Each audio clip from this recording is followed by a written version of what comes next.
Welcome back everyone. Operating thermal power plants heat को electricity में convert करते हैं।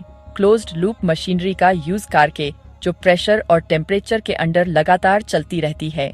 हीट से वर्किंग फ्लूइड की एनर्जी बढ़ जाती है, फिर एनर्जाइज्ड वर्किंग फ्लूइड टरबाइन से होकर गुजरता है, जो थर्मल मोशन को शाफ्ट रोटेशन में बदल देता है। ये प्रोसेस किसी भी स्पेसिफिक फ्लूइड पर अप्लाई होती है। एक सदी से भी ज्यादा समय से स्टीम सिस्टम ही डोमिनेट कर रहे हैं, क्योंकि ऑपरेटर्स पानी को उबाल सकते हैं, वेपर को फैला सकते हैं, लिक्विड को कंडेंस कर सकते हैं और एस्टैब्लिश्ड इक्विपमेंट से पानी को पंप कर सकते हैं। ऑपरेटर्स अब कंप्रेशन वर्क को कम करके और फ्लो पाथ्स को छोटा करके कॉम्पैक्ट इक्विपमेंट बनाने की कोशिश कर रहे हैं। अब एक अलग वर्किंग फ्लूइड स्टीम सिस्टम्स को चैलेंज कर रहा है। क्रिटिकल पॉइंट के बाद वर्किंग फ्लूइड की डेंसिटी प्रेशर और टेम्परेचर के साथ बहुत तेजी से बदलती है। छोटे प्रेशर चेंजेस से फ्लूइड कम एनर्जी में कंप्रेस हो जाता है हाई, फिर डेंस फ्लूइड छोटे पासेज वाले टरबाइन स्टेजेस से होकर गुजरता है। ये एक्शंस पावर आउटपुट को बनाए रखते हुए इक्विपमेंट के साइज को कम करते हैं। आज कई डेमोन्स्ट्रेशन प्लांट्स ऑन पैरेड हो रहे हैं, जबकि बड़े कमर्शियल सिस्टम्स अभी डेवलपमेंट फेज में हैं। यह बदलाव हीट को रोटेशन में कन्वर्ट करने का एक दूसरा मेथड ऐड करता है, बिना मौजूदा प्लांट्स को बदले। क्लोज्ड लूप पावर प्लांट्स में बिजली बनाने के लिए एक working fluid compressor, heater, turbine और हीट एक्सचेंजर से लगातार सर्कुलेट होता रहता है। यह लूप उसी फ्लूइड को गति में रखता है, बजाय उसे कंज्यूम करने के। सुपर क्रिटिकल CO2 सिस्टम अलग अलग लेआउट में इसी सीक्वेंस का उपयोग करते हैं।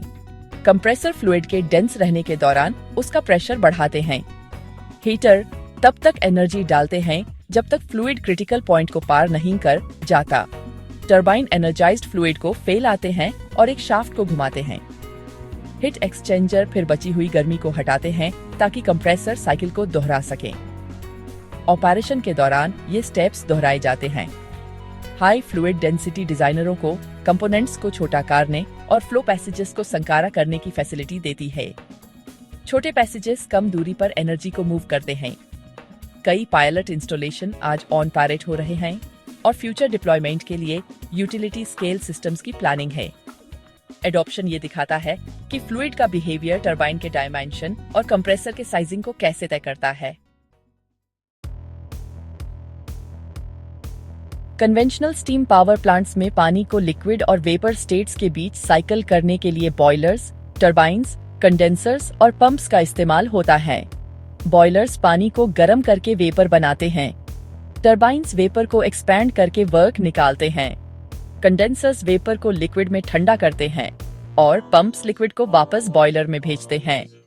हर फेज चेंज से हार्डवेयर बढ़ता है और एनर्जी खर्च होती है। Super critical CO2 cycles normal operation से फेज चेंज को हटा देते हैं। जब फ्लूइड क्रिटिकल पॉइंट को पार कर जाता है तो फ्लूइड पूरे लूप में डेंस रहता है। डेंस सिंगल फेज फ्लो से कंडेंसर्स और बड़े पंप्स की जरूरत खत्म हो जाती है। कंप्रेसर्स फिर कम एनर्जी इनपुट के साथ प्रेशर बढ़ाते हैं। टरबाइन को एक स्टेडी डेंस फ्लो मिलता है और वह कम लॉसेस के साथ प्रेशर को रोटेशन में बदलता है। हीट एक्सचेंजर्स फ्लूइड को बॉयल या कॉन्डेंस किए बिना एनर्जी ट्रांसफर करते हैं। इन एक्शन से इक्विपमेंट का साइज और एनर्जी लॉस कम होता है, जबकि क्लोज लूप लेआउट बना रहता है। आज कई टेस्ट फैसिलिटीज काम कर रही हैं और बड़े प्लांट्स भविष्य में बनने वाले हैं। Internal fluid behaviour component dimensions और ऑपरेटिंग लिमिट्स को तय करता है। कृपया सब्सक्राइब करें। Industrial power turbine sealed casing के अंदर प्रेशर में मौजूद फ्लूइड को शाफ्ट रोटेशन में बदल देते हैं। जब सुपर क्रिटिकल CO2 स्टीम की जगह ले लेता है तो फ्लूइड कम वॉल्यूम में ज्यादा मास कैरी करता है। मास डेंसिटी से डिजाइनर रोटेशनल स्पीड को बनाए रखते हुए टरबाइन स्टेजेस को छोटा कर सकते हैं। छोटे स्टेजेस से शाफ्ट्स पर बेंडिंग स्ट्रेस कम होता है। बेयरिंग और सील लीकेज को रोकने के लिए घूमते हुए शाफ्ट्स को नैरो क्लियरेंस के भीतर क्लैंप करते हैं। Clamping action long term operating limits तय करते हैं। मटेरियल्स को हिट और डेंस CO2 के साथ लगातार संपर्क को सहना होगा। Siemens, Munich, turbine architecture develop करता है जो इन कंडीशन में काम करते हैं। छोटे केसिंग हाउसिंग में स्ट्रेस को कम करते हैं। स्टार्टअप के दौरान हीटर और कूलर कम मटेरियल एडजस्ट करते हैं, जिससे वार्म अप टाइम कम हो जाता है। स्टीम टर्बाइन एस्टैब्लिश्ड लेआउट्स को फॉलो करते हैं, जबकि super critical CO2 turbine dense fluid flow के हिसाब से लेआउट्स का इस्तेमाल करते हैं।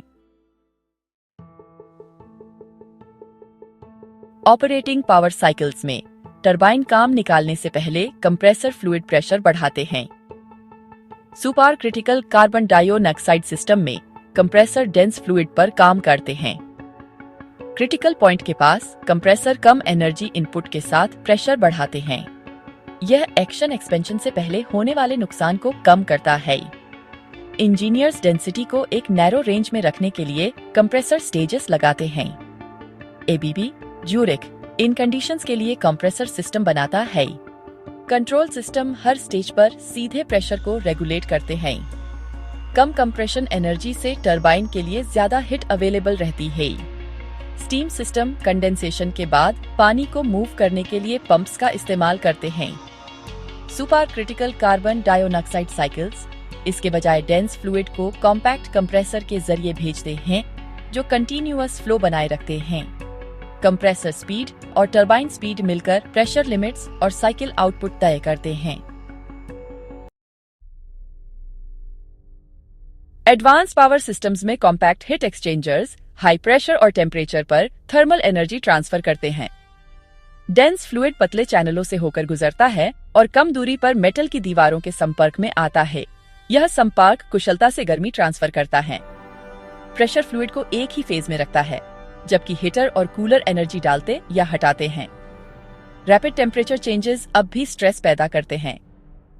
डिजाइनर चैनलों को शेप देते हैं और एक्सपेंशन और कंट्रैक्शन को सीमित करने के लिए मटेरियल्स चुनते हैं।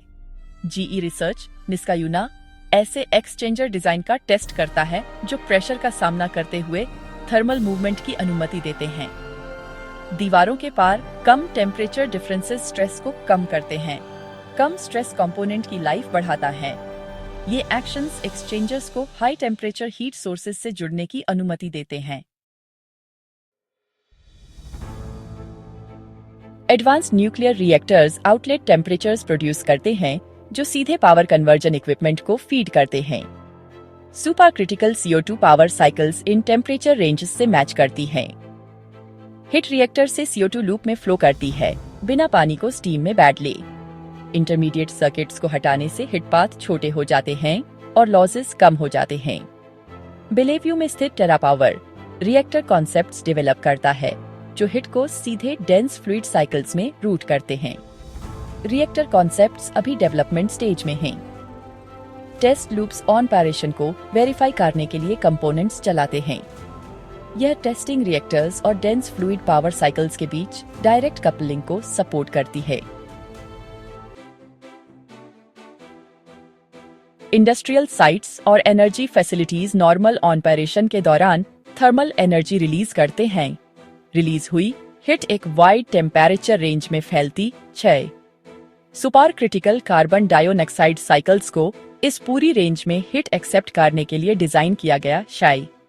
Concentrated solar plants high temperature heat को सीधे डेंस फ्लूइड लूप्स में डिलीवर कर सकते हैं। इंडस्ट्रियल प्रोसेस कम टेम्परेचर पर वेस्ट हीट रिलीज करते हैं। डेंस फ्लूइड साइकिल्स अभी भी एनर्जी एक्सट्रैक्ट करने में सक्षम हैं, क्योंकि कंप्रेसर और टरबाइन डेंस फ्लो के साथ एफिशिएंटली ऑपरेट करते हैं। अल्बुकार्क में सैंडिया नेशनल लेबोरेटरीज इन एप्लीकेशंस के लिए टेस्ट फैसिलिटीज चलाती है। टरबाइन रिकवर्ड हिट को रोटेशन में कन्वर्ट करते हैं और कॉम्पैक्ट इक्विपमेंट कंस्ट्रेंट साइट्स में फिट हो जाता है। ये सभी एक्शंस दिखाते हैं कि super critical carbon dioxide cycles कई हिट इनपुट्स को एक्सेप्ट कर सकते हैं। डेंस फ्लूइड्स के साथ चलने वाले प्रेशराइज्ड पावर इक्विपमेंट को सील और लंबे समय तक कंट्रोलेबल रहना चाहिए, जो कि बहुत जरूरी है। कंटेनमेंट स्ट्रक्चर्स को प्रेशर को रोकने और किसी भी लीकेज को ब्लॉक करने के लिए डिजाइन किया गया है। शाफ्ट सील्स घूमते हुए पार्ट्स को अलग करती हैं, जबकि मोशन की अनुमति भी देती हैं। कंट्रोल सिस्टम्स का उपयोग लोड चेंजेस के दौरान प्रेशर और टेम्परेचर को रेगुलेट करने के लिए किया जाता है। मटेरियल्स को केमिकल इंटरेक्शन और एक्सपोजर के दौरान थकान को रोकना चाहिए। आजकल टेस्टिंग सिर्फ बेसिक फंक्शन के बजाय ड्यूरेबिलिटी को मापती है। ऑपरेटिंग आवर्स से डेटा जनरेट होता है जो सुरक्षित मार्जिन को डिफाइन करने में मदद करता है। इंजीनियर्स किसी भी ऑब्जर्व्ड स्ट्रेस को दूर करने के लिए सील्स को रीडिजाइन और कंट्रोल्स को ट्यून करते रहते हैं। ये पूरा सीक्वेंस पहले की पावर टेक्नोलॉजीज की तरह है जो लंबे ऑपरेशन से स्टेबल हुई थीं। इलेक्ट्रिक यूटिलिटीज और एनर्जी डेवलपर्स ऑपरेटिंग इक्विपमेंट के डेटा का इस्तेमाल कार के नए पावर साइकिल्स को इवैल्यूएट करते हैं। डेवलपर्स साइकिल सिलेक्ट करने से पहले आउटपुट, अपटाइम और इंटीग्रेशन बिहेवियर को मापते हैं। जैसे जैसे ज्यादा डेटा इकट्ठा होता है, super critical carbon dioxide power cycles demonstration से बड़े डिप्लॉयमेंट की ओर बढ़ रहे हैं। हर इंस्टॉलेशन कंपोनेंट ज्योमेट्री और ऑपरेटिंग सेटिंग्स को एडजस्ट करता है और ये एडजस्टमेंट अनसर्टेनिटी को कम करने में हेल्प करते हैं। ये सिस्टम स्टीम प्लांट्स को रिप्लेस नहीं करते हैं, बल्कि एक ऐसा ऑप्शन ऐड करते हैं जहां कॉम्पैक्ट लेआउट्स और डेंस फ्लूइड फ्लो साइट की कंस्ट्रेंट्स में फिट होते हैं। जैसे जैसे अडॉप्शन बढ़ता है, मैन्युफैक्चरर्स फैब्रिकेशन स्टेप्स को बड़े पैमाने पर दोहराते हैं। यह रेपिटेशन रिडिजाइन की जरूरत के बिना यूनिट कॉस्ट को कम करता है। समय के साथ ऑपरेटर्स प्लांट्स को इस बात से डिफाइन करना शुरू कर देते हैं कि इक्विपमेंट क्लोज्ड लूप्स के अंदर टेम्परेचर और प्रेशर को कैसे कंट्रोल करता है। वर्किंग फ्लूइड एक फिक्स्ड चॉइस के बजाय एक सिलेक्शन वाला एलिमेंट बन जाता है। देखने के लिए आपका बहुत बहुत धन्यवाद। कृपया लाइक और सब्सक्राइब करें।